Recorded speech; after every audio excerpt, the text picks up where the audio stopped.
Hello and welcome back to another video from Tech Spotlight.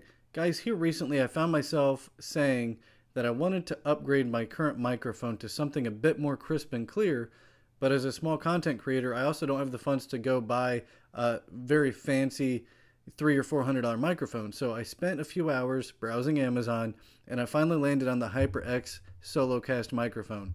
These sell for right around 60 bucks, and today I want to discuss what I like about it, what I don't like about it, and was this worth the 60 bucks I spent on it. Let's check it out. So here's what I like about the HyperX SoloCast. A, it's budget. It is very budget friendly, around 60 bucks, and it is a very good minimalist microphone. What I mean by that is, as a small content creator, I don't have a big studio right now, so I have to make good use of the desk space that I have. And I feel that the HyperX SoloCast accomplishes that because it is a good compact microphone. Now, it is also very simple to set up, so if you're not super tech savvy, don't worry. All this is just plug and play, so you can literally plug this into your laptop or desktop and you can get to recording and streaming and whatever makes you happy, right? So I like that it's also very simple. It does have software, however, that you can digitally control the gain and the mute. Which brings me to the next thing I wanted to talk about. What I do like is how simple it is. It doesn't have any knobs or buttons but one, and that's a mute button that's right on top of the microphone. And all you have to do is just tap it and it'll mute or unmute. So I'll go ahead and show how that works. So this is it unmuted. This is the microphone unmuted. Other than that, for 60 bucks, this does have very crisp and clear sound. I am very pleased with the sound quality on this microphone.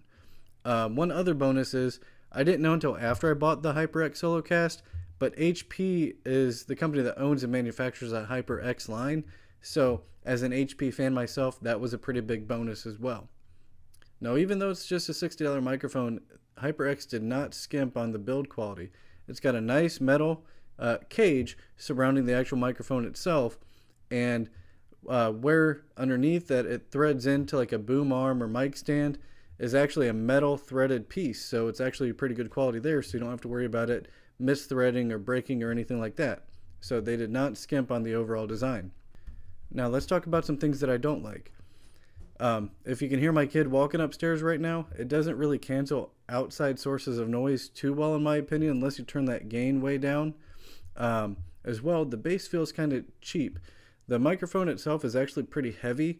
It's almost double the weight of the bass, so while I know it won't just tip over by itself, it feels like if you knock your table kind of hard or anything, it could fall over. I would have liked to see a slightly heavier, better quality build of a bass. Other than that, just very minor things. Again, for this budget, you can assume it wouldn't, but it doesn't have an outside source for like connecting headphones for while you're recording. So you kind of have to mess with the settings a little bit, record, do some tests, and find out exactly how much gain you might need for your studio or area that you're recording in to get the right sound that you want. And then again, going to the bass a little bit, if I were to tap on the table, you can hear the sounds in the mic as well. If I were to type on my keyboard here, you can hear those sounds as well.